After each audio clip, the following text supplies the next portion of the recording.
ஆண்டவராகிய இயேசு கிறிஸ்துவின் கிருபையும் சமாதானமும் உங்கள் அனைவரோடும் கூட என்றென்றைக்கும் இருப்பதாக. தலைப்பு: நான் உன்னை விட்டு விலகுவதும் இல்லை, உன்னை கைவிடுவதும் இல்லை. ஏசாயா 52ஆம் அதிகாரம் 7ஆம் வசனங்கள்.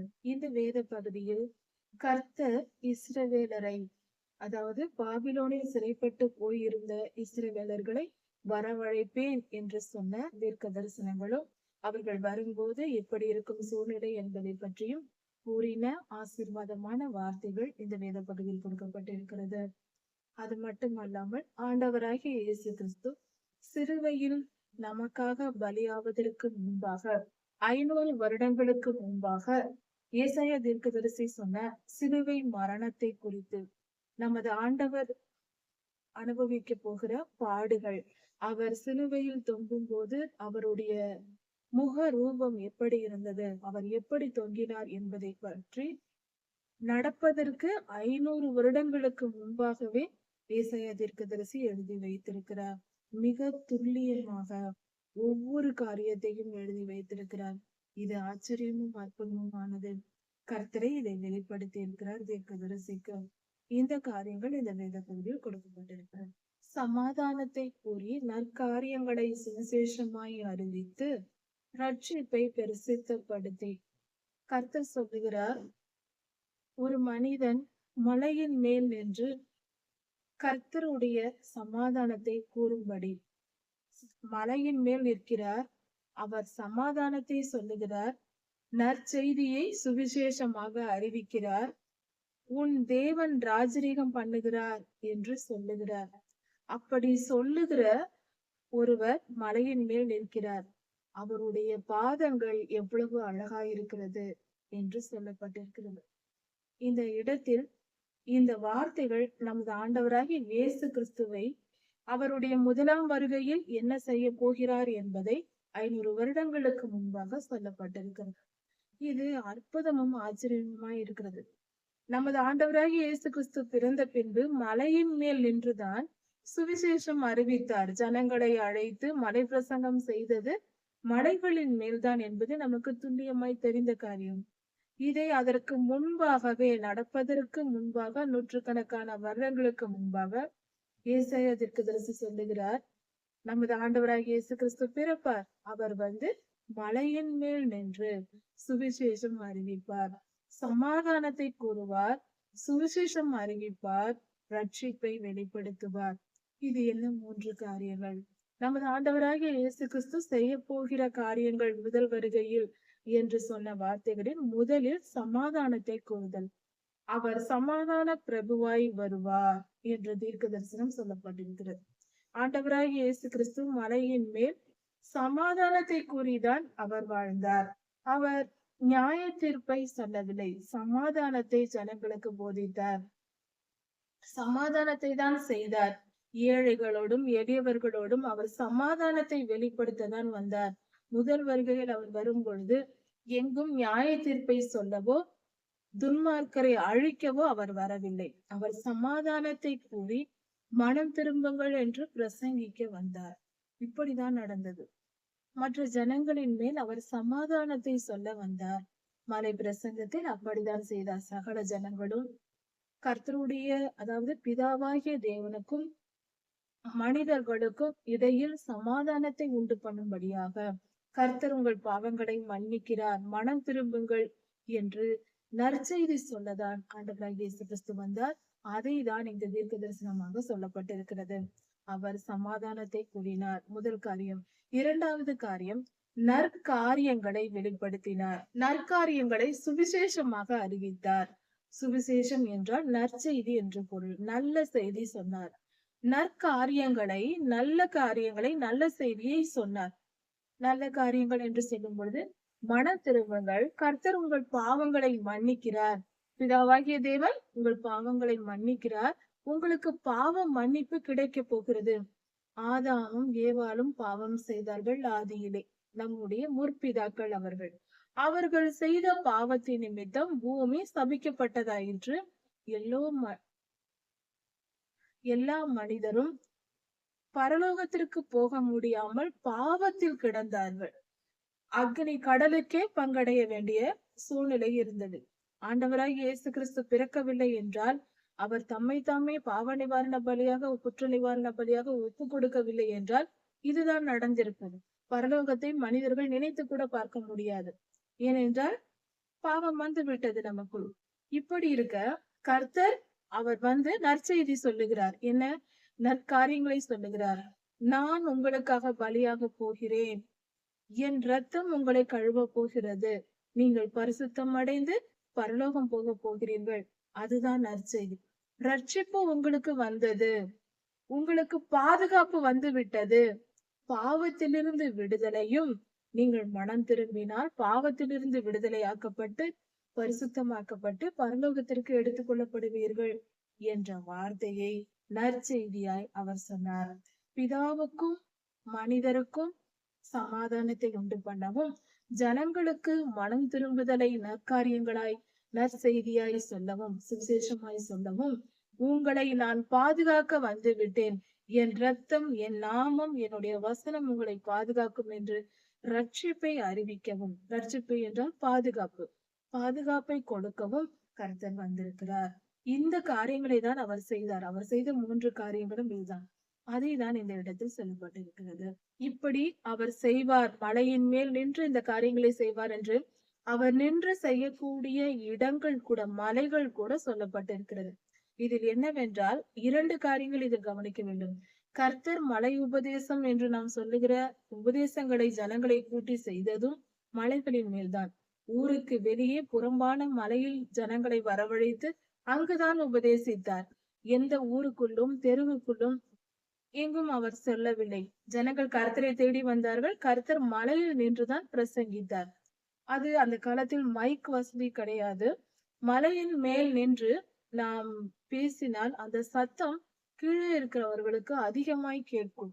அந்த சத்தம் பெருகி பெரிய சத்தமாய் எல்லோரிடத்திலும் போய் சேரும். அந்த ஒரு காற்றின் வாக்கினால் அது போல இருக்கும். அதை கர்த்தர் பயன்படுத்தி கொண்டார். அவர் எவ்வளவு பெரிய பூரண ஞானம் உள்ளவர் அல்லவா? காற்றை பயன்படுத்தி இப்படி பிரசங்கிக்க பயன்படுத்தி கொண்டார். ஜனங்கள் எல்லோரும் அமரும் இடமாகவும் அங்கு ஆயிரக்கணக்கான மக்கள் கூடினார்கள். அதற்கு தேவையான இடமும் இருந்தது. இப்படிதான் கர்த்தர் வரவழைத்து அவர்களை பேசினார், அவர்களுக்கு உபதேசித்தார். இது ஒரு காரியம். மலையின் மேல் உபதேசித்தார், அதையும் சொல்லப்பட்டிருக்கிறது.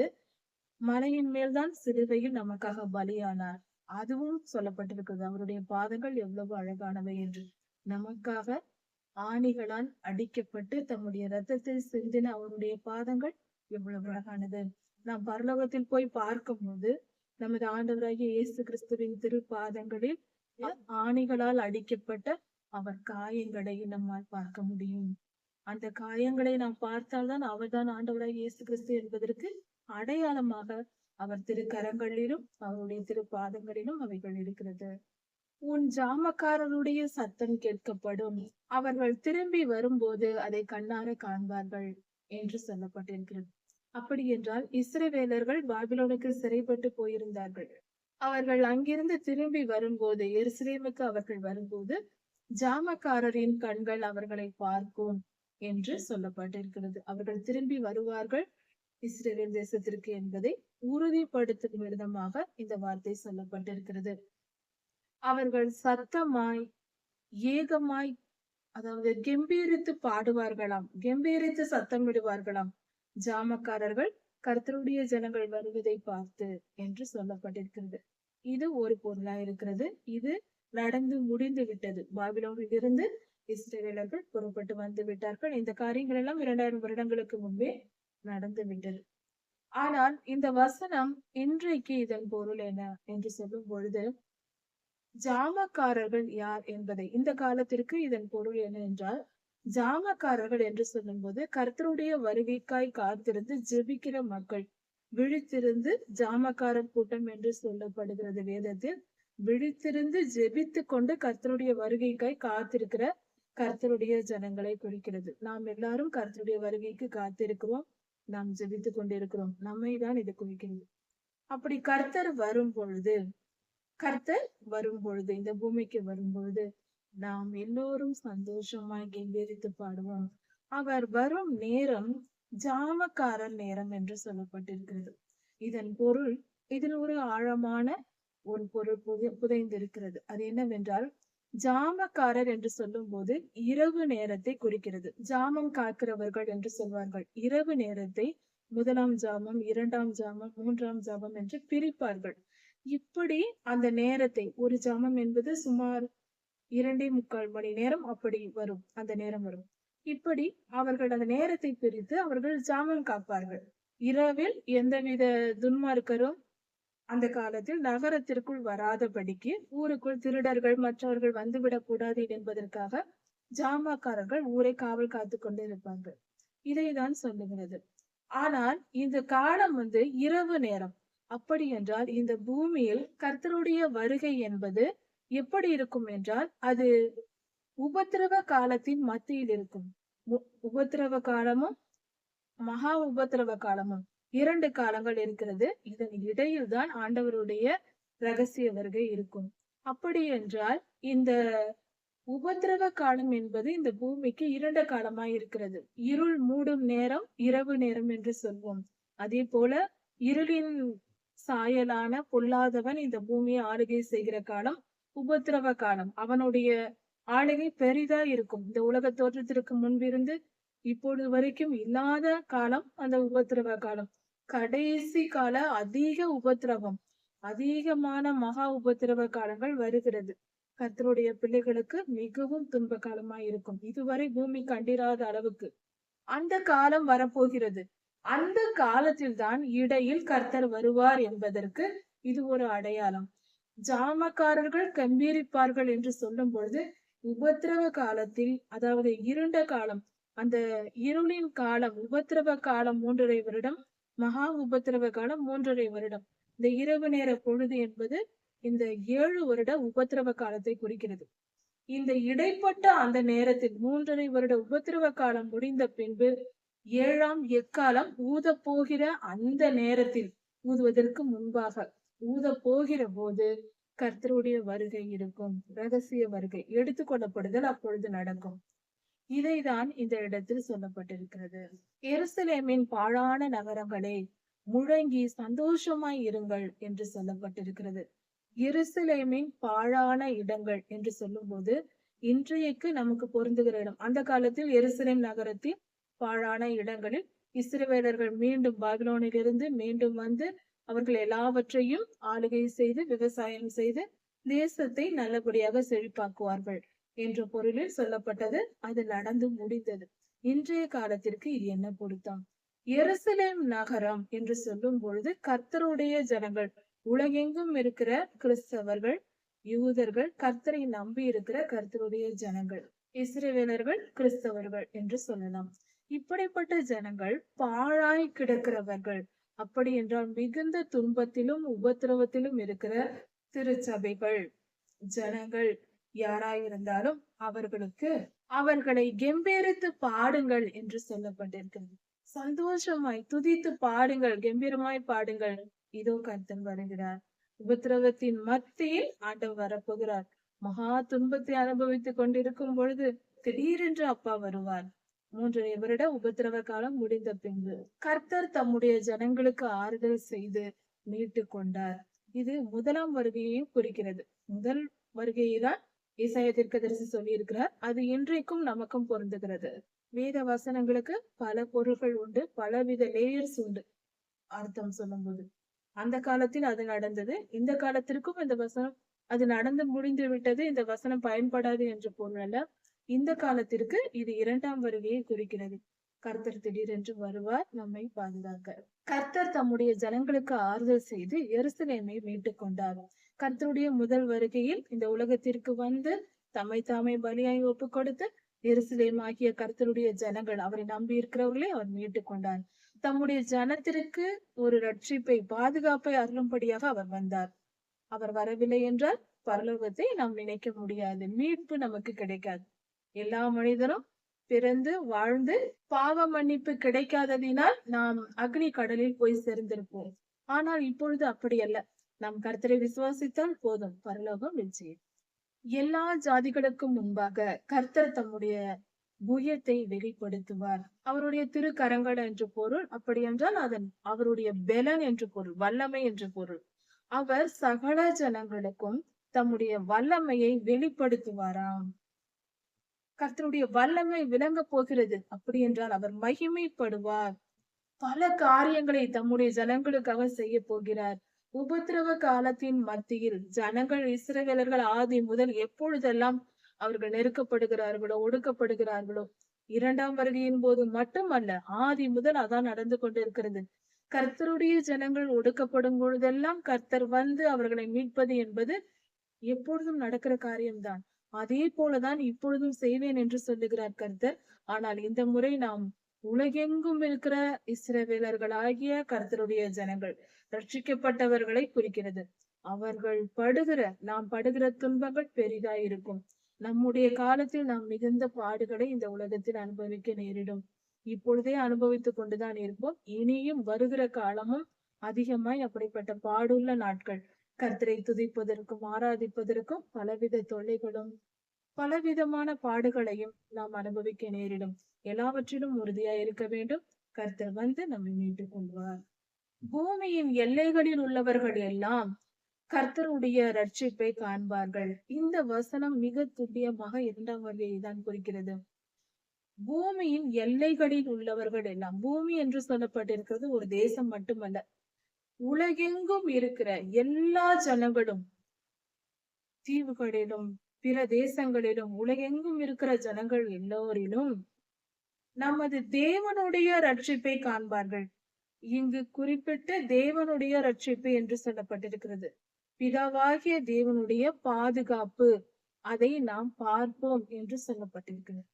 பிதாவாகிய தேவன் நம்மை எப்படி பார்க்க போகிறார்? உலகெங்கும் இருக்கிற கர்த்தருடைய ஜனங்கள், தேவ பிள்ளைகள் பாதுகாக்கப்படுகிறார்கள். அப்படி என்றால் இது பெரிய காரியம் நடக்க போகிறது. பெரிய விதமாய், பெரியதாய் இந்த உலகத்திற்கு வரப்போகிறது. அதாவது ஒரு குறிப்பிட்ட இடத்தில் ஒரு பஞ்சம் வருவதோ, கொள்ளை நோய் வருவதோ, அது அந்தந்த தேசத்திற்குரிய நியாயத்திற்கு. உலகம் முழுவதும் மிகப்பெரிய துன்பங்களும் பாடுகளும் வரப்போகிறது. அப்படிப்பட்ட நேரத்தில் கர்த்தருடைய வல்லமை விலகும். அவர் புயத்தை வெளிப்படுத்துவாராம். அப்படி என்றால் கர்த்தர் அவ்வளவு துன்பம் வரும்போது இவர்கள் செத்தார்கள், கர்த்தருடைய ஜனங்கள் அழிந்தார்கள் என்று எதிரி நினைத்துக் கொண்டிருப்பான். நாம் நினைத்துக் கொண்டிருப்போம், நாம் எப்படி பிழைக்க போகிறோம், நாம் அவ்வளவுதான் என்று நினைக்கக்கூடிய சூழ்நிலை வரும். ஆனால் நாம் அப்படி நினைக்க கூடாது. ஏனென்றால் உலகெங்கும் இருக்கிற ஒவ்வொரு கர்த்தருடைய பிள்ளையும் விசுவாசத்தோடு இருக்க வேண்டும். எந்த நேரத்திலும் என்ன சூழ்நிலையை கவனிக்க கூடாது. எத்தனை சூழ்நிலைகள் வந்தாலும், சரீரத்தில் பாடுகள், உயிர் போகிற நிலைமை, மருத்துவரால் கைவிடப்பட்ட நிலை இருக்கலாம், அதை பற்றி எல்லாம் கவனிக்க கூடாது. மருத்துவர்களும் மனிதர்கள் தான்.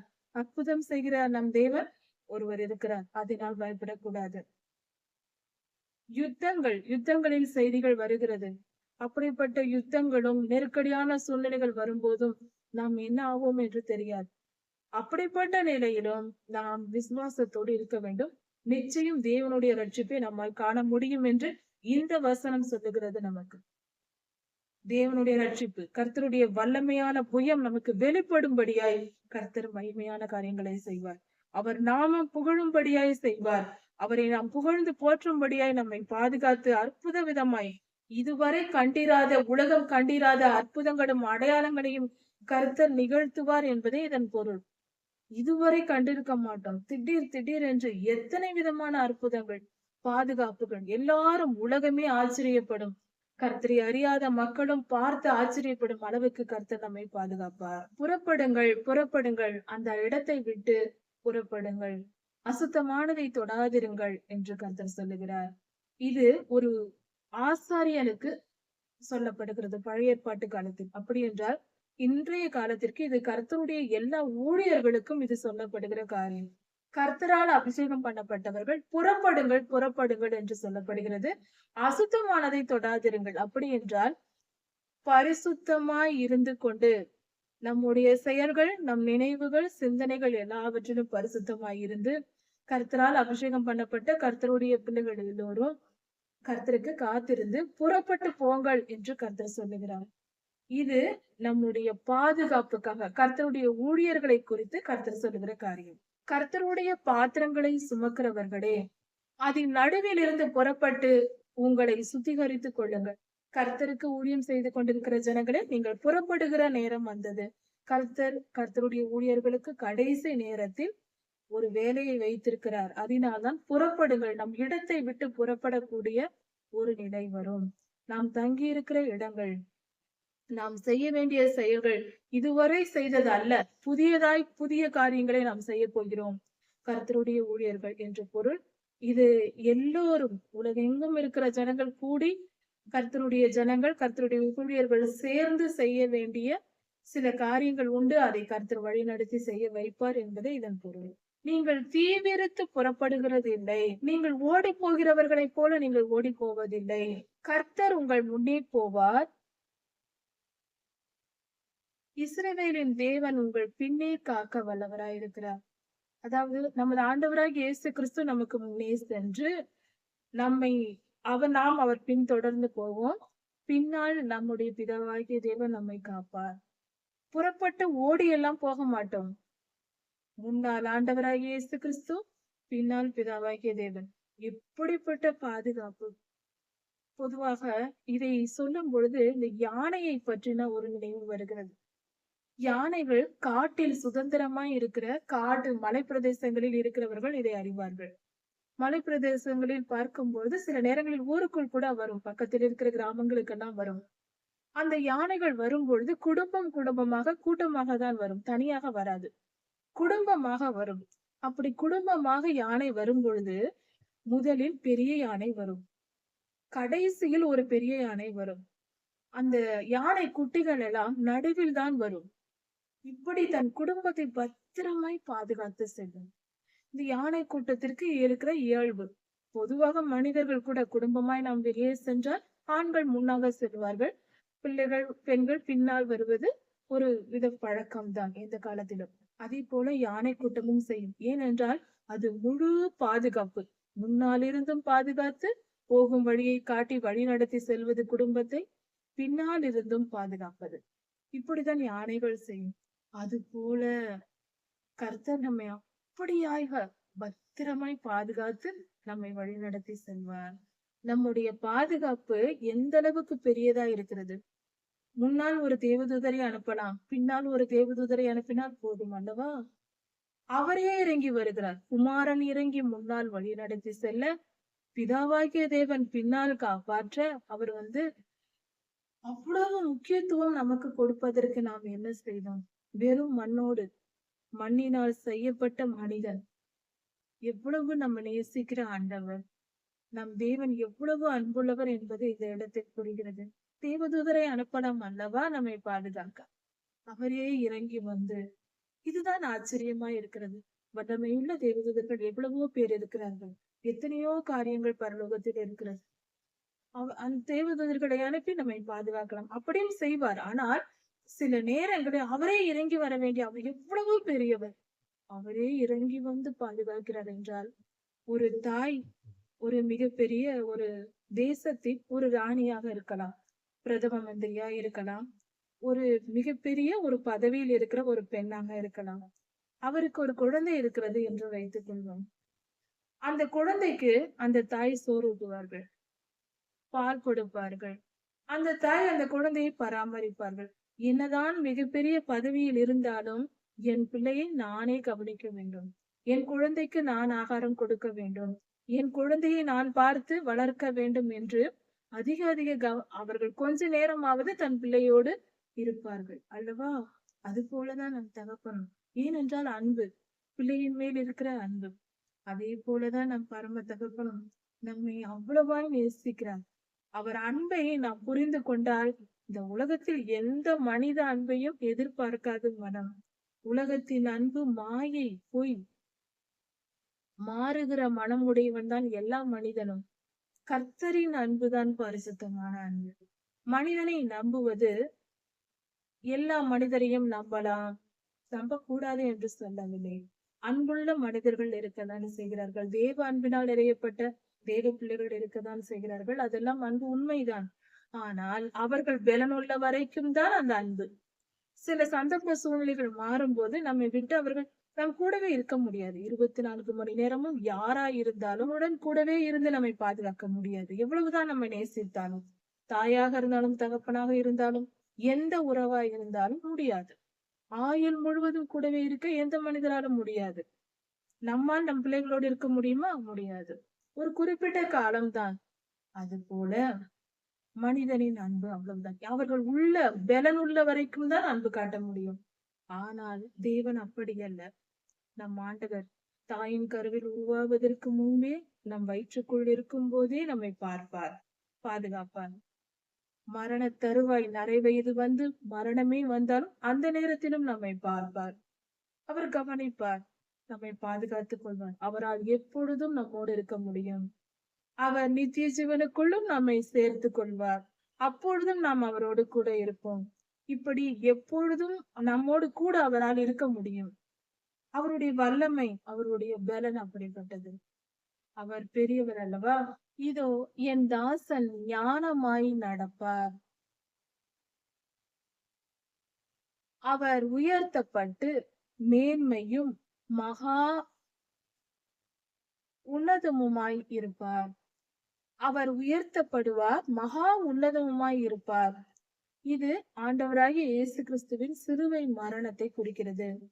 அவர் சிலுவை மரணத்தில் உயர்த்தப்பட்டார். இது எப்படி என்றால், ஆண்டவராகிய இயேசு கிறிஸ்து சிலுவையில் தொங்கவிடப்படும் பொழுது அவர் பொல்லாத சாத்தானை அடித்து அவனை வெற்றி கண்டார். அவனோடு யுத்தம் செய்து வெற்றி பெற்றார். அவர் பெற்ற வெற்றியினால் தான் நம்மை மீட்டுக் கொண்டார். இதுதான் அவர் விலைக்கிரயமாக நம்மை மீட்கும் பொருளாக அவர் கொடுக்கப்பட்டார் என்று வேதம் சொல்லுகிறது. அவர் சிலுவை மரணத்தை ஏற்றுக்கொண்டதுதான் அவருடைய வெற்றி. அதாவது இந்த உலகத்தில் பணம் அதிகம் இருந்தால் நாம் பெரியவர்கள் என்று எண்ணப்படுகிறோம். எந்த அளவுக்கு பணம் இருக்கிறதோ அந்த அளவுக்கு உலகத்தில் மரியாதை இருக்கும். அதிக பணம் இருப்பவர்கள் உயர்ந்தவர்கள் என்று எண்ணப்படுகிறார்கள். ஒரு தகுதி நிலை, உயர்ந்த தகுதி கிடைக்கிறது. அது போல பரலோகத்தில் ஒரு காரியம் இருக்கிறது. அங்கு பணம் எல்லாம் கிடையாது. ஆனால் அங்கும் ஒரு வித பொருள் இருக்கிறது. அது இருந்தால்தான், அது எந்த அளவுக்கு நம் இடத்தில் இருக்கிறதோ அந்த அளவுக்கு நாம் பெரியவர்கள். அது என்ன பொருள் என்றால், உபத்திரவத்தை அனுபவிப்பது. நாம் எந்த அளவுக்கு உபத்திரவத்தை அனுபவிக்கிறோமோ, நாம் எந்த அளவுக்கு பாடுகளை அனுபவித்திருக்கிறோமோ, அதுதான் அங்க பரலோகத்தில் உயர்ந்த நிலையை கொண்டு போகிறது. அதாவது நம் பாடுகளின், நம்முடைய வலிகளின் அளவு எவ்வளவோ அதுதான் நமக்கு அங்கு மரியாதை, தகுதி நிலை. அதிகமாய் துன்பப்பட்டு பாடுபட்டவர்கள் உயர்ந்த நிலையில் இருப்பார்கள். ஒரு 3 படிநிலைகள் இருக்கிறது என்று வைத்துக் கொள்வோம். கொஞ்சமாய் பாடுபட்டவர்கள் முதல் நிலையில் இருப்பார்கள். இன்னும் கொஞ்சம் அதிகமாய் பாடுபட்டவர்கள் 2ஆம் நிலையில் இருப்பார்கள். அதிகமாய், மிக மிக அதிகமாய் பாடுபட்டவர்கள் இந்த உலகத்தில் கர்த்தருக்காக, கர்த்தருடைய சித்தத்தை நிறைவேற்றுவதற்காக, நீதி நியாயங்களை நிறைவேற்றுவதற்காக உயர்ந்த ஸ்தானத்தில் வைக்கப்படுவார்கள். அதிகமாய் பாடுபட்டவர்கள். இதுதான் நீதி. இதை நாம் தெளிவாய் புரிந்து கொள்ள வேண்டும். பாடுகள், உபத்திரவங்கள் இந்த உலகத்தில் அனுபவிப்பதை நினைத்து வருந்தக்கூடாது. அதை மனப்பூர்வமாய் ஏற்றுக்கொண்டு அனுபவித்து முடிக்க வேண்டும். கொஞ்ச காலம். இந்த உலகத்தின் வாழ்க்கை புல்லை போன்றது. அது துன்பம் அனுபவிப்பதற்கும் தான், சீக்கிரம் முடிந்து போகும். நம் விடுதலை மிக சீக்கிரமாய் நமக்கு கிடைக்கும். இப்படி நமது ஆண்டவராகிய இயேசு கிறிஸ்து சிலுவையில் மரணம் அடைந்தது. அவர் தம்மை தாமே, தம் உயிரை அவர் கொடுத்தது உயர்ந்ததாய் இருக்கிறது, மிக மேன்மையாய் இருக்கிறது. அதுதான் அவரை உயர்த்தப்பட்டார் என்று சொல்லப்பட்டிருக்கிறது. அந்த உயர்ந்த நிலை அங்குதான் கிடைக்கிறது. மனுஷரை பார்க்கிலும் அவருடைய முக பார்வையும், மனபுத்திரரை பார்க்கிலும் அவருடைய ரூபமும் இவ்வளவு அந்த கேடு அடைந்தபடியினாலே அவரை கண்ட எல்லோரும் பிரமித்தார்கள். நமது ஆண்டவராகிய இயேசு கிறிஸ்து சிலுவையில் மரிக்கும் போது அவர் முகம் அந்த கேடு அடைந்திருந்தது. முகத்தில் அறைந்தார்கள், உமிழ்ந்தார்கள். அவர் கண்ணமெல்லாம் வீங்கி இருந்தது, முதுகெல்லாம் சவுக்கடி, தலையில் முள்முடி. இப்படி அவரை மனதால் நோக வைத்து, மிக மிக உடைத்து மிக மிகவும் அந்த இருதயம் சுக்குநூறாய் உடையத்தக்கதை பேசினார்கள். சவுக்கால் அடித்தார்கள். சரீரம் பிக்கப்பட்டு கிழிக்கப்பட்டது. சதைகள் துண்டு துண்டாய் வந்து கீழே விழுந்தது சவுக்கடியின் போது. இப்படியெல்லாம் கொடுமைப்படுத்தப்பட்ட போது அவரால் அழக்கூட முடியாது. சிலுவையில் அழக்கூட வாய்ப்பே இல்லை. அந்த அளவுக்கு ஒரு குறிப்பிட்ட நிலைக்கு மேலே போனால் அழ முடியாது சரீரத்தின் அந்த பாடுகள். அப்படிப்பட்ட ஒரு நிலையில் அவர் முகம் அந்த கேடு அடைந்திருந்தது. மிகவும் வேதனை உள்ளதா இருந்தது. அவர் முகம் அவ்வளவு அழகான ரூபம் உள்ளவர், மனித முகமா என்று சொல்லும் அளவுக்கு முகமெல்லாம் வீங்கி தசையெல்லாம் கிழிந்து தொங்கி ரத்தம் வடிந்து, அவருடைய தலையில் வைக்கப்பட்ட முள்முடி, அதை முள்முடியை சும்மா வைக்கவில்லை, முள்ளினால் அந்த பாலிசு என்ற முள்ளினால் அதை மிக நீண்டதாக இருக்கும் அந்த முள். ஒரு ஆணியை போல ஒரு 3 இன்ச் அளவுக்கு அந்த முள்ளின் நீளம் இருக்கும். அதை சுற்றி தலையில் வைத்து அதன் மேல் சவுக்கால் அடித்திருக்கிறார்கள். அது தலையில் நுழைந்த அந்த முள் கண்ணின் வழியாக, அவருடைய கண்களின் வழியாக வெளியே வந்திருக்கிறது. இப்படி கொடுமைப்படுத்தி இருக்கிறார்கள். அப்பொழுது அந்த முகம் எப்படி இருந்திருக்கும்? சிதைக்கப்பட்ட முகம். இப்படியாக கர்த்தரை துன்பப்படுத்தினார்கள். அதைதான் 500 வருடங்களுக்கு முன்பாகவே ஏசாயா தீர்க்கதரிசி எழுதி வைத்திருக்கிறார். அவருடைய முகம் அந்த கேடு அடைந்திருந்தது என்று. அவரை கண்ட அநேகரும் பிரமித்தார்களாம். அவர்களால் இப்படியும் நடக்குமா, இப்படியெல்லாம் இருக்குமா என்று. இருபுறமும் இருந்த அந்த கள்ளர்களுக்கு கூட அந்த நிலை இல்லை. அவர்கள் சிலுவையில் மட்டும்தான் அவர்களை அடைந்தார்கள். மற்ற 2 மனிதர்களையும் சிலுவையில் தான் அடைந்தார்கள். இப்படி சவுக்கால் அடித்து கொடுமைப்படுத்தி எல்லாம் ஒன்றும் செய்யவில்லை. அவர்கள் அந்த அளவுக்கு துன்பப்பட்டிருக்கிற வாய்ப்பில்லை, துன்பப்பட வாய்ப்பில்லை. அப்படியே அவர் அநேகம் ஜாதிகளின் மேல் தெளிப்பார். தெளிப்பார் என்று சொல்லப்பட்டிருக்கிறது. சிலுவையில் கர்த்தர் எதை தெளித்தார்? ஆண்டவராகிய இயேசு கிறிஸ்து தம்முடைய திரு இரத்தத்தை அநேகம் ஜாதிகளின் மேல் தெளித்தார். அநேகம் ஜாதிகளுக்கு உடன்படிக்கையாய் இருக்கும்படி அவரது பாதத்தில் சிலுவையில் தொங்கிக் கொண்டிருக்கும் போது அந்த கொல்கதா மலையின் அடியில் தான் உடன்படிக்கை பெட்டி மறைத்து வைக்கப்பட்டிருந்தது ஒரு குகையில். ஆண்டவராகிய இயேசு கிறிஸ்து சிலுவையில் தொங்கும் போது பூகம்பம் வந்து நிலம் வெடித்தது. அவருடைய இரத்தம் நேரடியாக உடன்படிக்கை பெட்டியின் மேல் விழுந்தது. அதை இப்போது 40 வருடங்களுக்கு முன்பாக ராபின் ஒயிட் என்பவர் அதை கண்டுபிடித்து அதை எடுத்து வந்திருக்கிறார். அது லேபரட்டரியில் சோதனை செய்யப்பட்டு அது ஆண்டவராகிய இயேசு கிறிஸ்துவின் பரிசுத்த இரத்தம் தான். மற்ற மனிதர்களோ மிருகங்களோ அவர்களுடைய இரத்தமாய் இல்லை, இது வித்தியாசமான ஒரு இரத்தம் என்று சொல்லப்பட்டிருக்கிறது. இப்படி அவர் அநேகம் பேரின் மேல் உலகம் எங்கும் இன்று வரை நாம் கர்த்தரை விசுவாசிக்கிறோம் என்றால், விசுவாசித்த உடனே, கர்த்தரை நாம் ஏற்றுக்கொண்ட உடனே நம்மேல் அவருடைய ரத்தம் தெளிக்கப்படுகிறது. அந்த ரத்தம் எங்கு வந்தது? சிலுவையில் தான் அந்த ரத்தம் நமக்கு கொடுக்கப்பட்டது. அந்த சிலுவை மரணத்தை கர்த்தர் ஏற்றுக்கொள்ளாது இருந்தால் இது நடந்திருக்காது. அந்த ரத்தம் நமக்கு கொடுக்கப்பட்டிருக்க முடியாது. அந்த ரத்தம் சிந்துதலுக்காக தான் அவர் வந்தார். தன்னை பலியாக ஒப்பு கொடுக்கதான் அவருடைய வருகையே இருந்தது. முதல் வருகை. 2ஆம் வருகையில் வருவார், எல்லாவற்றையும் பழிவாங்க. அவர் நீதியின் சூரியன் அல்லவா? 2ஆம் வருகையில் இரத்த ஆறு ஓட போகிறது. ஆண்டவராகிய இயேசு கிறிஸ்து வந்த போது அவர் வருவார். அவர் வரும்போது குதிரைகளின் கடிவாளம் வரைக்கும் இரத்த ஆறு ஓடுமா. அது அவர் வருகையின் சுபாவம். 2ஆம் வருகையில் அவருடைய அவதாரம் அப்படி இருக்கும். முதல் வருகையில் மனிதர்கள் ஆடி பார்த்தார்கள், எவ்வளவுதான் அவரை கொடுமைப்படுத்த முடியுமோ செய்து பார்த்தார்கள். அதை மனப்பூர்வமாய் ஏற்றுக்கொண்டார் கர்த்தர். அதே போலதான் என்று கர்த்தருடைய பிள்ளைகளும் இருக்கிறோம். எத்தனை துன்பங்கள், எத்தனை பாடுகள், எத்தனை உபத்திரவங்கள் வந்தாலும் சகித்து கொண்டு, பொறுத்து கொண்டு, கொஞ்ச காலம்தான் என்பதை உணர்ந்து கொண்டு நாம் வாழ வேண்டும். கர்த்தருடைய சித்தம் இன்னதென்று அறிந்து, அவருடைய வார்த்தை என்ன சொல்லுகிறது என்று கவனமாய் இருந்து, யோசுவா 1ஆம் அதிகாரத்தில் சொல்லி இருக்கிறபடி கர்த்தருடைய வார்த்தையின் மேல் கவனமாய் இருந்தால் வெற்றி நிச்சயம். நீதியின் பாதையில் நடக்கலாம். கர்த்தருடைய வார்த்தை நம்மை போஷிக்கும். அவர் நிமித்தம் ராஜாக்கள் தங்கள் வாயை மூடுவார்கள். ராஜாக்கள் என்றால் என்ன? அவர்களுடைய அட்டகாசங்கள், அவர்களுடைய ராஜாக்கள் என்று சொல்லும் போது எந்த ராஜ்யமும் எந்த ராஜ்யத்தின் அதிபதியும் ஒன்றும் செய்ய முடியாத அளவுக்கு, கர்த்தருக்கு விரோதமாய் செயல்பட முடியாத அளவுக்கு கர்த்தர் பெரிய காரியங்களை செய்வார். உதாரணத்திற்கு 2 தேசங்கள் ஒன்றோடு ஒன்று சண்டை போடுகிறது என்று வைத்துக் கொண்டால், கர்த்தர் எந்த தேசத்தின் பக்கத்தில் இருக்கிறார்களோ, எந்த தேசத்தை கர்த்தர் ஆளுகை செய்கிறாரோ அவர்களுக்கு நிச்சயம் வெற்றி உண்டு. அவர்கள் சிறியவர்களாய் இருந்தாலும் துன்மார்க்கரை கர்த்தர் கூட நின்று பரலோக சேனை வந்து அவர்களுக்காக யுத்தம் செய்து விடுவிக்கும். கர்த்தர் தம்முடைய ஜனங்களை காவல் காப்பார், ரட்சிப்பார் என்பதே இந்த வேத பகுதி. ஏனெனில் அவர்கள் தெரிவிக்கப்படாதிருந்ததை கண்டார்கள். இதுவரைக்கும் அவர்களுக்கு தெரியாத காரியங்கள், ராஜாக்களுக்கு தெரியாத காரியங்களை காண்பார்கள், அவர்களை பார்ப்பார்களாம். இதுவரைக்கும் அவர்களுக்கு சொல்லப்படவில்லை, இப்படியெல்லாம் நடக்கும் என்று அவர்களுக்கு தெரியாது. ராஜாக்களே ஆச்சரியப்படுவார்கள், இப்படி நடக்கிறதே அப்படி நடக்கிறதே என்று. ராஜாக்கள் என்றால் சகலத்தையும் அறிந்தவர்கள். தேசங்களுக்கு இடையே பலவித ரகசியங்கள், ரகசியமான காரியங்கள் பல இருக்கும். எல்லாம் தெரிந்து வைத்திருப்பார்கள். ஞானம் அதிகம் இருக்கிறவர்கள், சகலத்தையும் அறிந்தவர்கள். ஆனால் அவர்களே தெரியாமல் பிரமித்து பார்ப்பார்களாம். அப்படிப்பட்ட காரியங்களை கர்த்தர் செய்வாராம். அவர் செய்யும் காரியங்களை யாரால் சொல்ல முடியும்? கர்த்தர் பெரியவர், விசுவாசிப்போம், ஏற்றுக்கொள்வோம். கர்த்தர் மிகவும் நல்லவர். அவர் நமக்காக பலியானார், நம்மை மீட்டுக் கொள்ள. பலியானது முடித்து போயிற்று. கர்த்தருடைய மரணம் முடிந்து போன செய்தி. அவர் 3ஆம் நாளே உயிர்த்தெழுந்து விட்டார்.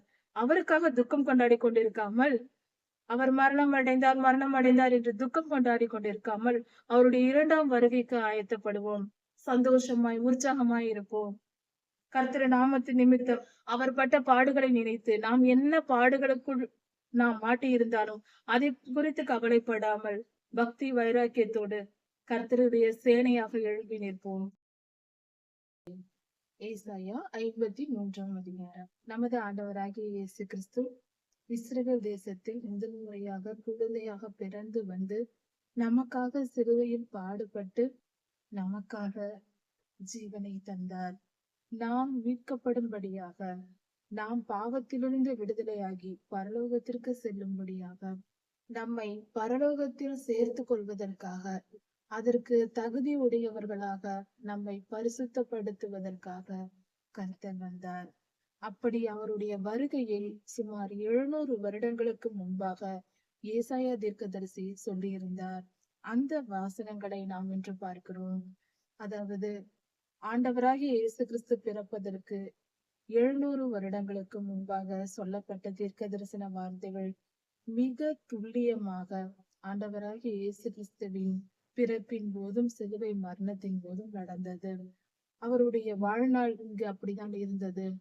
இது எப்படி இருக்கிறது என்றால், கர்த்தருடைய தீர்க்க தரிசனங்கள் மிக துல்லியமானது என்பதும், கர்த்தர் சொன்னால் அதை அப்படியே நிறைவேற்றுவார் என்பதையும் நாம் இதில் புரிந்து கொள்ளலாம்.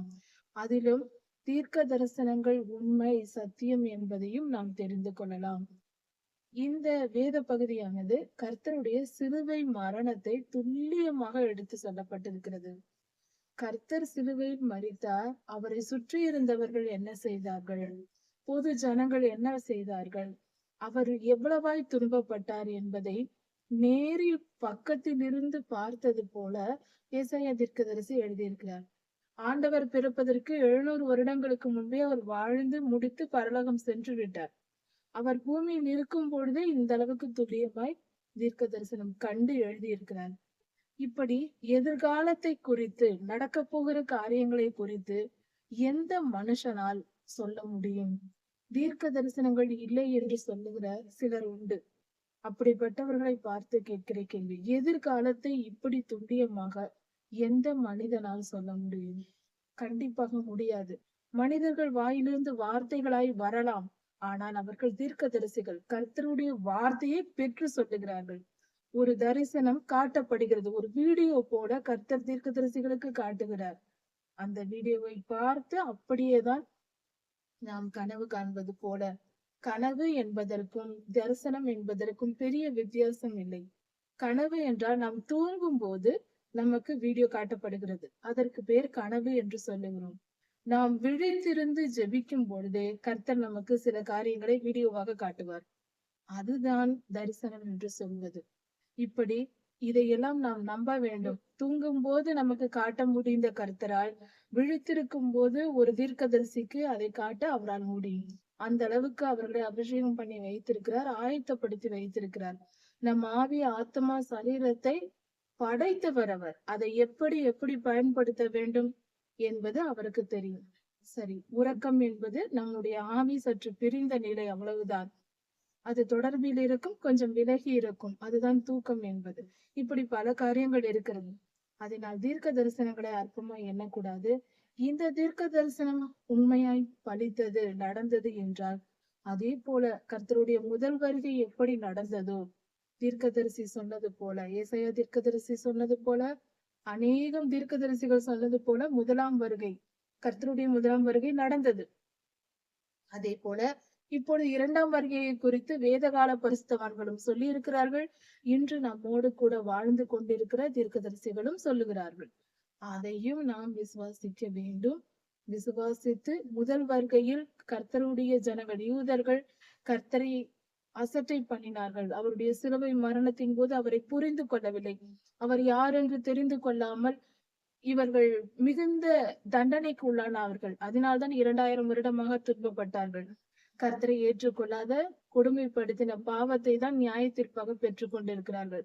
இனி இரண்டாம் வருகையை விசுவாசியாதவர்களுக்கும் அப்படிப்பட்ட நியாய தீர்ப்பு நிச்சயம் உண்டு. இரண்டாம் வருகையை விசுவாசிப்போம், தீர்க்கதரிசிகளின் சொற்களை கேட்போம். அதுவே நம்மை மீட்பதற்கு வழியாயிருக்கும். கர்த்தர் நம்மை காக்க விரும்புகிறார். அவர் திருக்கரங்களை நீட்டுகிறார். தீர்க்க தரிசனங்கள் என்ற வார்த்தையின் பெயரில் தீர்க்க தரிசனமாக திருக்கரங்களை ஏற்றுகிறார். அதை விசுவாசித்து ஏற்றுக்கொண்டு அவர் திருக்கரங்களை பற்றி கொள்வது நம்மை காப்பாற்றிக் கொள்ள வழி. வேண்டாம் என்று உதறி தள்ளிவிட்டார். தீர்க்க தரிசனங்கள் போய் அப்படி நடக்காது, இப்படி நடக்காது, கர்த்தர் எப்படி வருவார், அப்படி இப்படி என்று பேசிக்கொண்டு நம் கற்பனைகளை எல்லாம் சுமந்து கொண்டு நாம் பெரிய ஞானி என்று எண்ணிக்கொண்டு விசுவாசிக்காமல் இருந்தால் அது நம்மை நாமே அழிந்து கொள்கிற செயலாக. தீர்க்க தரிசனங்களை விசுவாசியுங்கள், தீர்க்க தரிசிகளை ஏற்றுக்கொள்ளுங்கள். தீர்க்கதரிசிக்கு செவி கொடாதிருக்கிறது பாவம் என்று சொல்லப்பட்டிருக்கிறது. தயவு செய்து வெளிப்படுத்தல் புஸ்தகத்தை வாசியுங்கள். எங்கள் மூலமாய் கேள்விப்பட்டதை விசுவாசித்தவன் யார்? கர்த்தருடைய புயம் யாருக்கு வெளிப்பட்டது? இது கர்த்தர் சொல்லுகிற வார்த்தை. ஆண்டவராகிய இயேசு கிறிஸ்து இந்த உலகத்தில் பிறந்து அவர் தம்மை வெளிப்படுத்திய பொழுது, அவர் ஊழியம் செய்த போது, வேத பாரகரும் பரிசேயரும் யூதர்கள், திருச்சபையை சார்ந்தவர்கள், தேவாலயத்தை சார்ந்தவர்கள், உயர்ந்த பதவிகளில் இருந்தவர்கள், வேதாகமத்தை போதிக்கிறவர்கள் கர்த்தரை ஏற்றுக்கொள்ளவில்லை. கர்த்தர் சொன்னதை விசுவாசிக்கவில்லை. நான் தான் மனுஷகுமாரன் என்று அவர் சொன்னார். அதை இவர்கள் ஏற்றுக்கொள்ளவில்லை. அதைதான் இங்கு சொல்லுகிறது வேதம். கர்த்தர் இன்னும் 700 வருடங்கள் கழித்து முதல் வருகையில் வரப்போவதற்கு முன்பே ஏசாயா சொல்லி இருக்கிறார் தீர்க்க தரிசனமாக. எங்கள் மூலமாய் கேள்விப்பட்டதை விசுவாசித்தவன் யார்? யாருமே விசுவாசிக்கவில்லை. கர்த்தருடைய புயம் யாருக்கு வெளிப்பட்டது? கர்த்தருடைய வல்லமை, கர்த்தருடைய புயம் என்று சொல்லும் போது அவருடைய வல்லமை யாருக்கு வெளிப்பட்டது? ஏழைகளும் மேய்ப்பர்களும் பொது ஜனங்களும் ஒன்றும் அறியாத பாமர மக்கள் ஆண்டவராகிய இயேசு கிறிஸ்துவை விசுவாசித்து ஏற்றுக்கொண்டார்கள். வேதாகமத்தை பின்பற்றுகிறவர்கள், நாங்கள் பரிசுத்தவான்கள், உயர்ந்தவர்கள், போதகர்கள், பிஷப்கள் என்று சொல்லிக் கொண்டவர்களும் விசுவாசிக்கவில்லை. இதுதான் கொடுமையான நிலை. இப்படி நடக்கும் என்று முன்கூட்டியே சொல்லப்பட்டிருக்கிறது. இளம் கிளையை போலவும் வறண்ட நிலத்தில் முளைக்கிற துளிரை போலவும் அவர் இருக்கிறார். அவனுக்கு முன்பாக எழும்புகிறார். அவருக்கு அழகும் இல்லை, சௌந்தரியமும் இல்லை. இந்த அழகும் இல்லை, சௌந்தரியமும் இல்லை என்றால் ஆண்டவர் மிகவும் அழகானவர். அவர் பிறப்பில் பூரண அழகுள்ளவர். அவரை போல அழகு எங்கும் யாரும் கிடையாது. 10,000 பேர்கள் அல்ல, 10,000 கோடி பேர் சேர்ந்தாலும் அவர் அழகுக்கு ஈடாகாது. அவ்வளவு அழகான ஆண்டவர் சிலுவை மரணத்தில் அவர் தொங்கும் போது அவர் முதல் நாள் இரவிலிருந்தே அடிக்கப்பட்டு, சவுக்கால் அடிக்கப்பட்டு, பசியோடும் தாகத்தோடும் அடித்து சித்திரவதை செய்து, அடித்து சித்திரவதை செய்வது என்றால் சும்மா அல்ல. அவரை அடித்த சவுக்கில் பல நூல்கள் இருக்குமாம். அதில் எலும்பு துண்டுகளும் இரும்பு துண்டுகளும் இருக்குமாம். அந்த நுனியில் அதை கொக்கிகள் போல இருக்குமாம். அந்த சவுக்கால் அடித்தால் அவர் 39 அடிகள் அவருடைய முதுகில் வாங்கினார். உலகத்தில் மனிதனுக்கு வருகிற நோய்களின் முக்கிய பிரிவுகளை மெடிக்கல் கவுன்சில் பிரித்திருக்கிறது. மருத்துவர்கள் அதில் 39 விதமான நோய்கள் மனிதனுக்கு வருகிறது என்று குறித்திருக்கிறார்கள். அந்த 39 விதமான நோய்களுக்காக தான் கர்த்தர் 39 விதமான அடிகள், 39 சவுக்கடிகளை முதுகில் வாங்கினார். நம் நோய்களை குணமாக்க ஆயிரம் வருடங்களாக கோடான கோடி மக்களின் நோய்கள் என்று ஆண்டவராகிய இயேசு கிறிஸ்துவின் நாமத்தினால் குணமாகிறது. எப்படி? கர்த்தருடைய ஊழியர்கள் கட்டளை கொடுக்கும் பொழுது கர்த்தர் அவர்களை தொட்டு குணமாக்குகிறார். அவர் பட்ட முதுகின் வலி இருக்கிறது அல்லவா, நம் பாவங்கள் அவருக்கு போனது. அவர் சொன்னால் உடனே நம் நோய்கள் குணமாகிறது. அவர் நாமத்தை சொன்னாலே போதும், உடனே நாம் குணம் அடைகிறோம். அதற்கான விலையை தான் அவர் சிலுவை மரணத்தின் போது 39 அடிகளாக வாங்கினார். சாதாரணமாக 5 அடிகள் வாங்கினாலே அந்த அடியை மனிதன் இறந்து விடுவான். இவர் அத்தனையும் சகித்துக் கொண்டு ஜீவனை விடாமல் 39 அடிகள் வாங்கியிருக்கிறார். ஜீவனை பிடித்து வைத்துக் கொண்டு அதன் பின்பு தலையில் முள்முடி சுமத்தப்பட்டு அந்த முள்முடியில் சவுக்கால் அடித்திருக்கிறார். 2 கைகளிலும் ஆணிகளால் அடி, கால்களில் ஆணியை வைத்து அடித்தார்கள். விழாவில் ஈட்டியால் குத்தினார்கள். சதை பிற்கப்பட்டு துண்டு துண்டாக விழுந்ததாம், கீழே விழுந்ததாம். அவருடைய முதுகில் சவுக்கில் அடித்து எடுக்கும் பொழுது ரத்தம் கொட்டி சிதறியது அந்த இடம் முழுவதும். ஏன் இப்படி நடந்தது? இத்தனையும் ஏன் அவர் சகித்தார்? இதையெல்லாம் அனுபவித்த மனிதனுடைய முகம், ஒரு மனித அவதாரத்தில் தானே இருந்தார், அவருடைய முகம் எப்படி இருக்கும்? இது மட்டும் போதாது என்று கன்னத்தில் அறைந்திருக்கிறார்கள், தலையில் கைகளால் குட்டி இருக்கிறார்கள். அவரை படுத்தாத பாடே இல்லை. மனிதனை, ஒரு துன்மார்க்கனை, ஒரு பாவியை என்னென்ன பாடுபடுத்துவார்களோ கொடூரமான அதிகாரிகள், அதையெல்லாம் கர்த்தருக்கு செய்தார்கள், பரிசுத்தமான தெய்வத்துக்கு. இப்படி இதையெல்லாம் செய்து அனுபவித்த அவர் பட்ட பாடுகள், அவர் முகம் எப்படி இருந்திருக்கும்? சிலுவையில் தொங்கும் போது கண்கள் திறக்க முடியாது, முகமெல்லாம் வீங்கி ரத்தம் வடிந்து காயம் பட்டு சதைகள் குத்தப்பட்டு பயங்கர ரூபமாய் இருந்தது. அதை தான் இங்கு தீர்க்கதரிசியை பார்த்து சொல்லியிருக்கிறார். கண்களால் தரிசனம் கண்டிருந்தால்தான் இப்படி எழுத முடியும். மனிதர்கள் பார்க்கத்தக்க அழகும் சௌந்தரியமும் இல்லை. அவரை முகத்தை ஏறெடுத்து பார்க்கவே முடியாத அளவுக்கு பயங்கரமாய் இருந்திருக்கிறது. நாம் அவரை பார்க்கும்போது அவரை பார்க்கத்தக்க, விரும்பத்தக்க ரூபம் அவருக்கு இல்லை. பார்த்தால் அவரை பார்க்க முடியாது, கண்ணை மூடிக்கொள்வோம், அப்படிப்பட்ட ரூபத்தை அடைந்திருக்கிறார். அவ்வளவு கொடுமைகள். அவர் அசட்டை பண்ணப்பட்டவரும், அவர் ஒரு விதத்தில் மட்டும், எந்த ஒரு காரியத்திலும் கர்த்தருடைய சிலுவை பாடுகளை நாம் யோசித்து பார்க்கும் பொழுது ஒரு காரியத்தை மட்டும் சொல்ல முடியாது, இதுதான் ஆண்டவருடைய சிலுவை மரணம், இந்த விதத்தில் தான் துன்பப்பட்டார், இன்னொரு விதத்தில் ஆறுதல் இருந்தது என்று சொல்ல முடியாது. சரீரத்திற்கு மட்டும் அப்பாடுகள், மனதிற்கும் தான். எல்லா மனிதராலும் அசட்டை பண்ணப்பட்டார். கர்த்தரை ஒரு பொருட்டென்றே அவர்கள் நினைக்கவில்லை. அவர் திரு பாதங்களில் விழுந்து கிடக்க வேண்டிய மனித இனம் அவரை ஒரு பொருட்டாகவே மதிக்கவில்லை.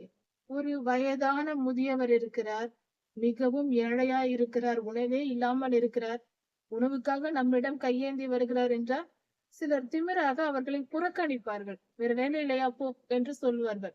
சில திமிர் பிடித்தவர்கள், பெருமையாய் நடக்கிறவர்கள், மனிதர்கள் அப்படி இருப்பார்கள். யாரிடமும் அப்படி நடந்து கொள்ளக்கூடாது. ஒரு மிகவும் ஏழையான ஒரு மனிதனிடம் கூட அப்படி நடந்து கொள்ளக்கூடாது. ஆனால் இவர்கள் கர்த்தர் அவரை எப்படி சொல்வது? சகல ராஜ்யங்களுக்கும், பூமியில் உள்ள சகல ராஜ்யங்களுக்கும் அதிபதி. இந்த பூமி உருண்டையின் மேல் அவர் திரு பாதங்களை வைத்திருக்கிறார். அண்ட சராசரத்தையும், பூமி, சூரிய குடும்பம், அதில் உள்ள கோள்கள், கேலக்சி, எத்தனை கேலக்சிகள் சேர்ந்த யூனிவர்ஸ், அதற்கு மேல் மல்டி யூனிவர்ஸ், பல யூனிவர்ஸ்கள் சேர்ந்து மல்டி யூனிவர்ஸ், இத்தனையும் படைத்து இவ்வளவுக்கும் சொந்தக்காரர் அவர். அவர் கோடீஸ்வரன் அல்ல, 1000 பணம் வைத்திருப்பவர் அல்ல, கோடிகளில் வைத்திருப்பவர் அல்ல, சகலத்தையும் வைத்திருப்பவர். அவரை அசட்டை பண்ணினார்கள். ஒரு பொருட்டென்றே நினைக்கவில்லை. மனுஷரால் புறக்கணிக்கப்பட்டவரும் துக்கம் அனுபவித்தவருமாய் இருக்கிறார். துக்கமாய் இருக்கிறார். அவர் மனம் துக்கம் அடைந்திருக்கிறது. இவர்களுக்காக தானே நான் வந்தேன். அவருடைய மனநிலையை யோசித்து பார்ப்போம். இவர்கள் பாவங்களை சுமக்க, இவர்களை மீட்டு கொள்ள, அக்னி கடலிலிருந்து இவர்களை காப்பாற்ற, இவர்கள் மரணத்திற்கு பின்பு நித்திய ஜீவனை இவர்களுக்கு கொடுப்பதற்காக, இவர்களை என்னோடு சேர்த்து கொள்வதற்காக தானே நான் வந்திருக்கிறேன். இத்தனை முறை சொல்லுகிறேனே நான் தான் மனுஷகுமாரன் என்று. இத்தனை தீர்க்கதரிசிகள் வேதாகமத்தில் எழுதி வைத்திருக்கிறார்களே என்னை பற்றி.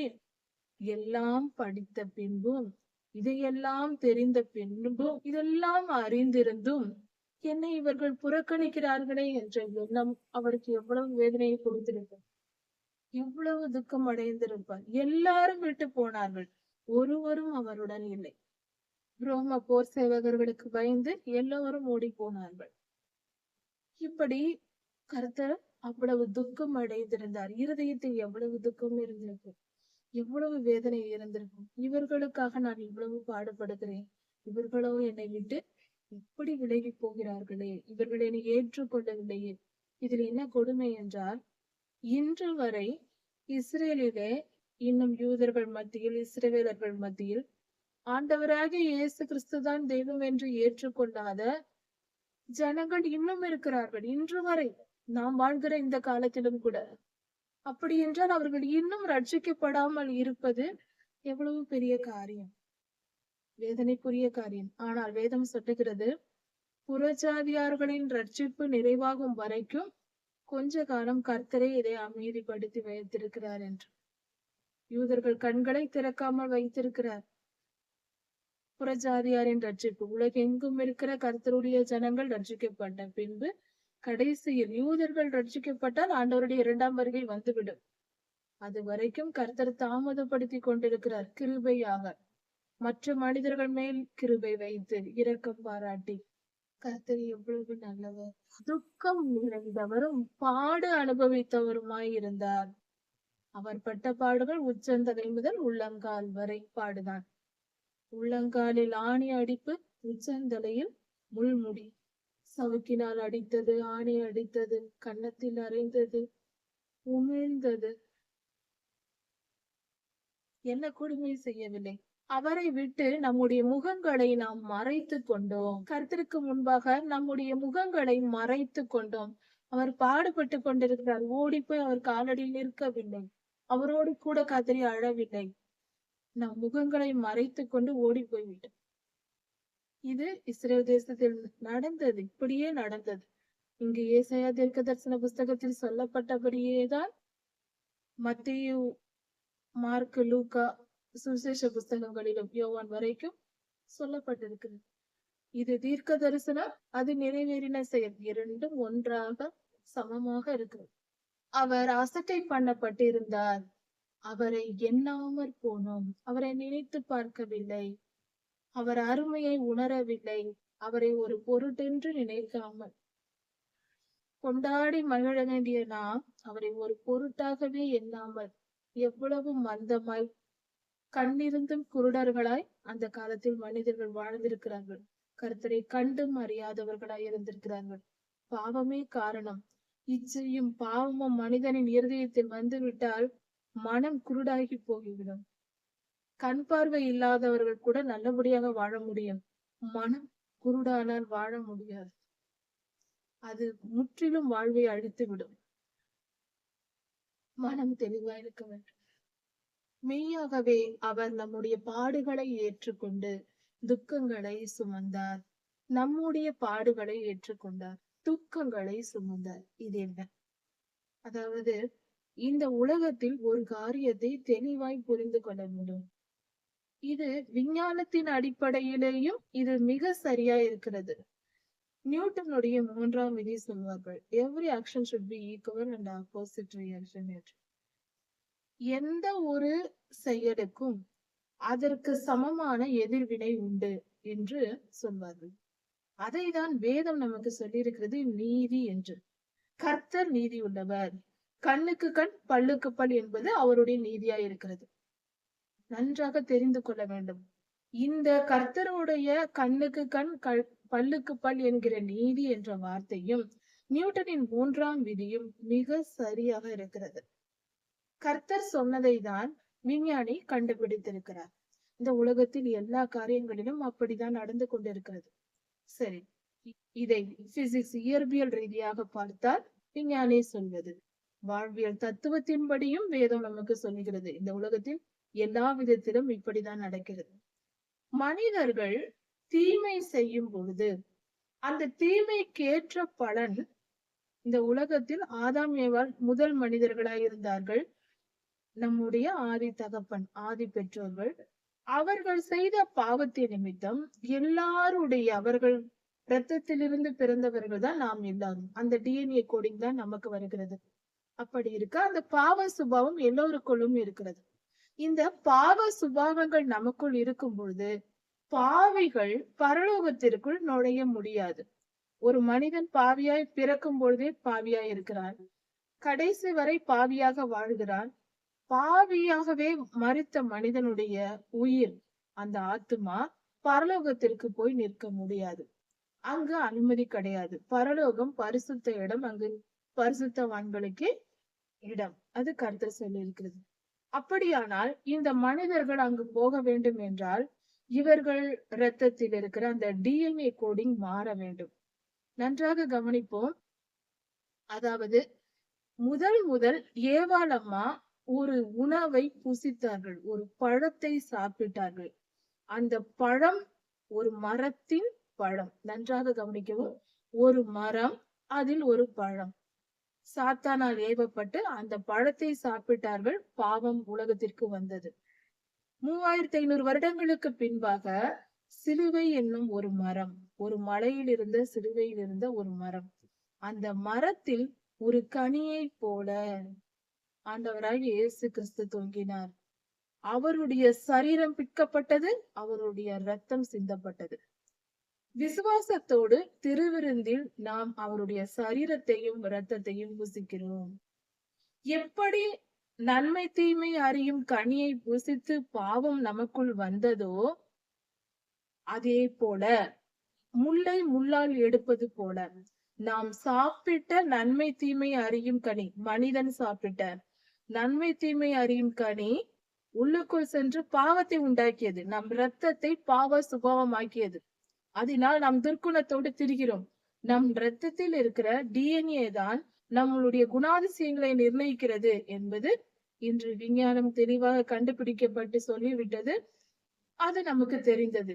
இதற்கு அடையாளம் பெற்றோர்களை போல பிள்ளைகள் இருப்பது. பெற்றோர்களின் குணம் என்னவோ, தாத்தா பாட்டியினுடைய குணம் என்னவோ, அதுதான் வம்ச வழியாய் அந்த பிள்ளைகளுக்கும் வரும். இது இயல்பு. இப்படி இருக்க இதைதான் கர்த்தர் சரிப்படுத்துகிறார். அங்கு அவர்கள் புசித்த பழம், ஆதியிலே ஆதாமேவால் புசித்த பழத்தினால் வந்த பாவத்தை சிலுவை மரத்தில் கனியாக தொங்கி பரிசுத்தமாய் அவர் தம்முடைய சரீரத்தையும் இரத்தத்தையும் கனியாக நமக்கு கொடுத்திருக்கிறார். அதை விசுவாசித்து இன்று வரை நாம் திருவிருந்தில் திருச்சபையில் பங்கு பெறுகிறோம். அங்கு போய் கொடுக்கப்படுகிற அப்பமும் திராட்சரசமும் ஆசீர்வதித்து போதகர் கொடுக்கும் பொழுது அதை நாம் எப்படி பெற்றுக் கொள்கிறோம்? இது ஆண்டவராகிய இயேசு கிறிஸ்துவின் சரீரம் என்றும், இது ஆண்டவராகிய இயேசு கிறிஸ்துவின் ரத்தம், திரு ரத்தம் என்று சொல்லிதான் நமக்கு கொடுக்கிறார்கள். அதை விசுவாசித்து நாம் ஏற்றுக்கொள்ளும் பொழுது இந்த பாவம், இயல்பாக நம் பிறப்பில் வந்த பாவம், இது நம்மை விட்டு போகிறது. அதாவது நோய் கிருமிகள் நம் வாயின் வழியாக சாப்பிடும் பொருள் நுழைந்து விட்டால் அதே வாயின் வழியாக மாத்திரை மருந்தை கொடுத்து சரிப்படுத்துகிறார்கள் மருத்துவர்கள். அதேதான் இது. அதை போலவேதான் நடக்கிறது. ஆண்டவராகிய இயேசு கிறிஸ்து ஒரு மரத்தில் தொங்கினார். மரத்தில் தொங்க வேண்டிய நிலை அது அப்படியே தத்ரூபமாக ஆதியாகம காலத்தையும் சிலுவை மரணத்தையும், கொல்கதா ஏதேனையும் நினைத்து கொள்ள வேண்டும், கொல்கதா மலையையும் நினைத்து கொள்ள வேண்டும். இரண்டும் மரங்கள் தான். அன்று ஆதாமேவால் புசித்தார்கள், இன்று நாம் புசிக்கிறோம். திருச்சபையில் திரு ரத்தத்தையும் ஆண்டவருடைய சரீரத்தையும். எதிலிருந்து எப்படி நாம் சுத்திகரிக்கப்படுகிறோம்? அப்படி நம்முடைய டிஎன்ஏக்கள் திருவிருந்தில் நாம் விசுவாசித்து, மனதால் விசுவாசித்து ஏற்றுக்கொண்டு அதை புசிக்கும் பொழுது அது நமக்குள் சென்று நம் டிஎன்ஏவில் மாற்றத்தை ஏற்படுத்துகிறது. நம்மளுடைய குணாதிசயங்கள் மாறுகிறது. சரி, இந்த திருவிருந்தை விசுவாசித்து நாம் ஏற்றுக்கொள்கிறோம் என்றால், அதற்குள் சென்று இது ஒரு பிசிக்கலாக அது நமக்குள் சென்று மாற்றத்தை ஏற்படுத்துகிறது. ஆவிக்குரிய ரீதியில் கர்த்தருடைய வார்த்தை நமக்கு தேவைப்படுகிறது. வேத வசனங்கள் நமக்குள் சென்று நம் சிந்தையை சுத்திகரிக்கிறது. நம் ஆத்துமா சுத்திகரிக்கப்பட மாம்சத்தின் வழியில் திருவிருந்தையும் பிசிக்கலான ஒரு குணப்படுத்தும் மாத்திரை சாப்பிடுவது போல திருவிருந்தை நாம் எடுத்துக்கலாம். பாவம் கழுவப்பட தீய குணங்கள் நீக்கப்பட திருவிருந்தும் பயன்படுகிறது. கர்த்தருடைய வார்த்தை ஆகிய வசனமும் பயன்படுகிறது. இந்த இரண்டு காரியங்களும் நம்மை சுத்திகரிக்கிறது. நம் ஆத்துமா எப்படி ஆத்துமாவை ஆளுகை செய்வது ரத்தம். அந்த ரத்தத்தில் இருக்கிற அந்த டிஎன்ஏ கோடிங் அதை சரிப்படுத்துகிறது. நம்முடைய சுபாவங்கள் மாறுகிறது.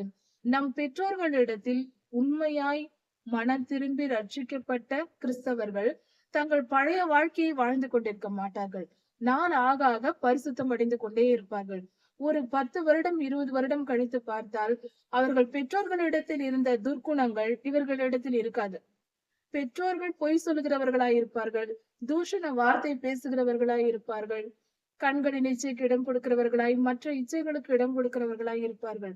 ஆனால் ரட்சிக்கப்பட்ட கர்த்தருடைய பிள்ளைகள் உண்மையாய் கர்த்தரை நேசித்து மனம் திரும்பிக் கொண்டு வேதம் வாசித்து ஜெபித்து கர்த்தரை ஆராதித்து அவர்கள் பரிசுத்த பாதையில் வாழ்ந்தால் அவர்கள் சுபாவம் தலைகீழாக மாறி போகும். இவர்கள் உண்மையை பேசுவார்கள், நீதியை நடப்பிப்பார்கள், கர்த்தருக்கு பரிசுத்தமாய் வாழ தொடங்குவார்கள்.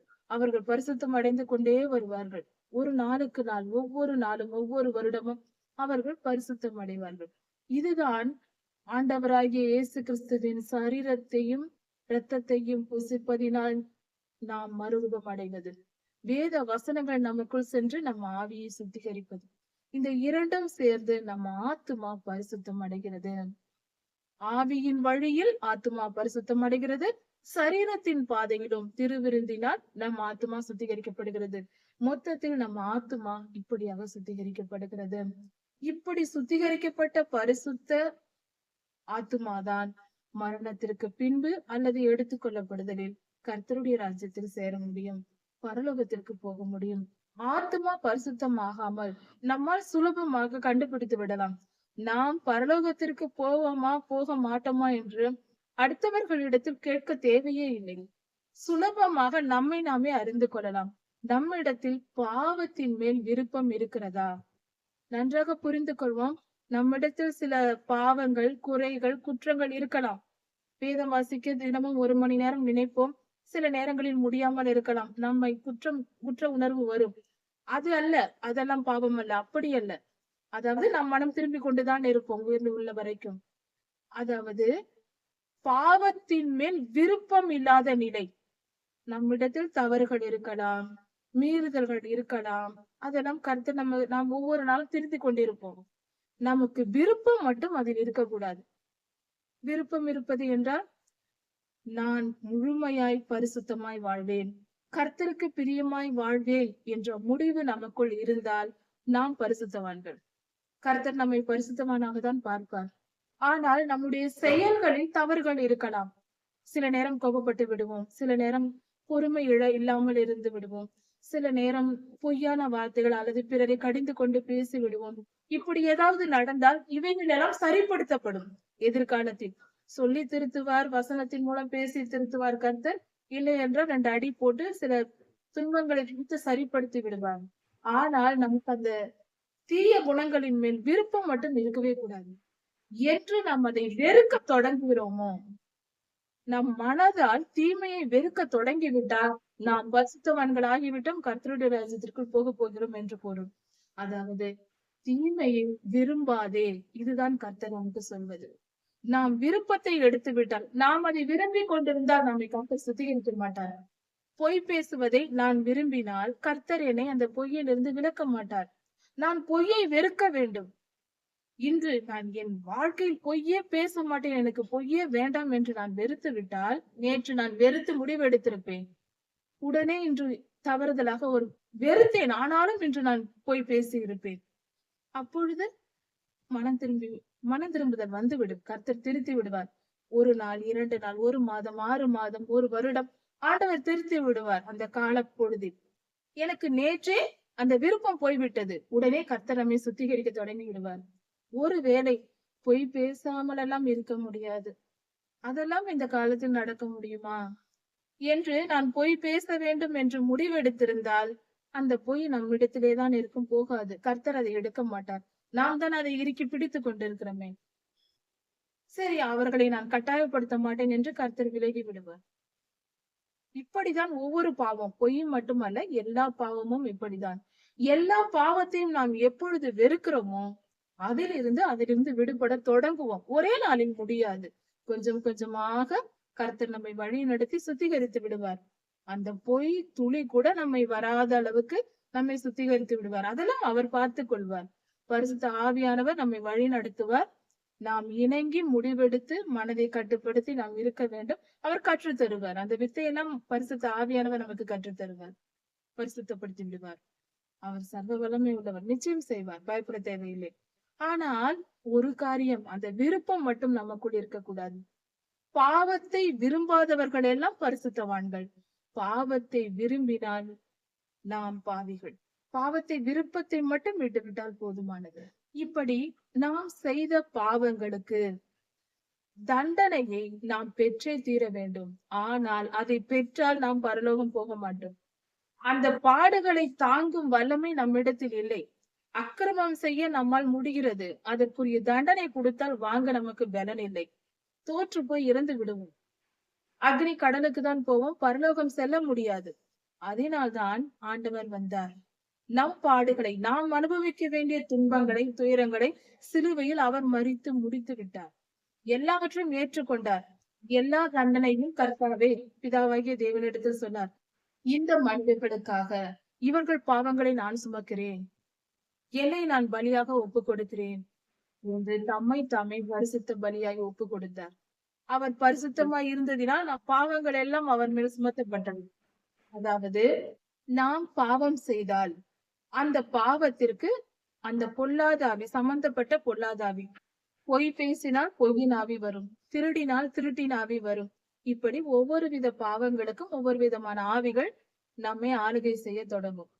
இப்படி உலகத்தில் இருக்கிற எல்லா மனிதர்களும் செய்த பாவத்திற்கு அந்த பொல்லாத ஆவிகள் எல்லாம் அந்தந்த மனிதர்களை பிடிக்க காத்து கொண்டிருக்கிறது. ஆண்டவராகிய இயேசு கிறிஸ்து பிதாவாகிய தேவனிடத்தில் தம்மை ஒப்பு கொடுக்கிறார். எல்லாரையும் தாக்க வேண்டிய பொல்லாத ஆவிகளும் என்னை தாக்கட்டும், நான் எல்லாவற்றையும் ஏற்றுக்கொள்கிறேன் என்கிறார். உடனே பிதாவாகிய தேவன் கட்டளை கொடுக்கிறார். லூசிபரும் சாத்தானும் அவனுடைய தூதர்களும் எல்லோரும் சேர்ந்து, எல்லா பொல்லாத ஆவிகளும் சேர்ந்து ஆண்டவராகிய இயேசு கிறிஸ்துவை துன்பப்படுத்தியது. அதன் பலனுள்ள மட்டும் கர்த்தரை துன்பப்படுத்தியது சிலுவை மரணத்தில். அவைகள் எல்லாம் அதன் செயல்களை எல்லாம் நம்மை பழி வாங்குவதற்கு பதிலாக கர்த்தரை பழி வாங்கி முடித்து விட்டது. இப்பொழுது என்ன நடந்தது? கர்த்தர் பரிசுத்தமானவர் தானே, அவரை போய் இவைகள் எல்லாம் துன்பப்படுத்தியதல்லவா? பாவம் செய்யாத மனிதனை துன்பப்படுத்தினால் கர்த்தர் சாத்தானை பாதாளத்தில் போட்டு விடுவார். பாவம் செய்தவன் மேல் அதிகாரம் அவனுக்கு வந்துவிடும், சாத்தானுக்கு. பாவமே செய்யாத மனிதனை சாத்தான் போய் துன்பப்படுத்த கூடாது.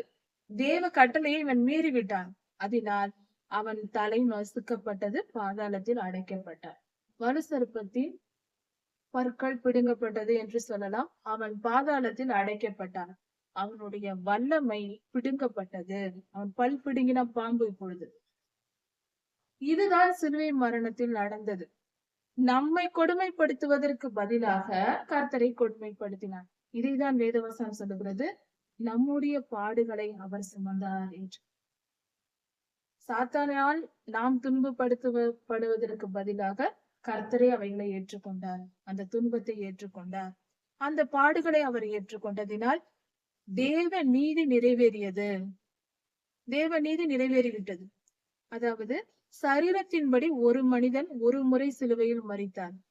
ஆனால் நாம் அவரை விசுவாசிக்கும் போது ஆவியின்படி இந்த 2000 வருடங்களாக நாம் விசுவாசிக்கிறோம். விசுவாசிக்கும் போது அவருடைய ரத்தம் நமக்கு கொடுக்கப்படுகிறது ஆவியின் மண்டலத்தில். அதாவது இதை புரிந்து கொள்ள ஒரு வார்த்தை சொல்லலாம். அதாவது ஒரே ஒரு லெட்டர் நாம் எழுதுகிறோம் என்று வைத்துக் கொள்ளலாம். முதலில் நாம் ஒரு கடிதத்தை தயார் செய்துவிட்டு அதை ஜெராக்ஸ் மிஷின் போட்டோ காப்பி கொடுத்தால் அது பல 100 காப்பி கூட எடுத்து கொடுத்து விடும். முதலில் பிரிண்ட் பண்ணிவிட்டால் போதும். அதே போல 100 காப்பி நம்மால் எடுக்க முடியும். 100 பதிவுகள் எடுத்துக்கொள்ளலாம் அல்லவா?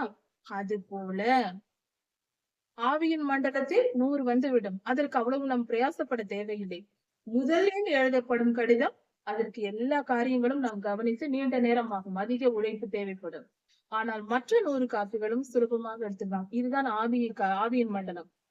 இப்படி கர்த்தர் நமக்காக ஒரு முறை மரித்து ஒவ்வொரு நாளும் நம்மை மீட்டுக் கொள்கிறார். எல்லா மனிதர்களுக்கும் அந்த ரட்சிப்பு கிடைக்கிறது. அவர் நம்முடைய பாடுகளை அவர் சுமந்தார். இன்னும் ஆழமாக போதிக்கலாம். இன்னொரு முறை பார்க்கலாம். கர்த்தர் உங்களை ஆசீர்வதிப்பாராக. இதன் தொடர்ச்சியை அடுத்த செய்தியில் பார்க்கலாம். மாரநாதா.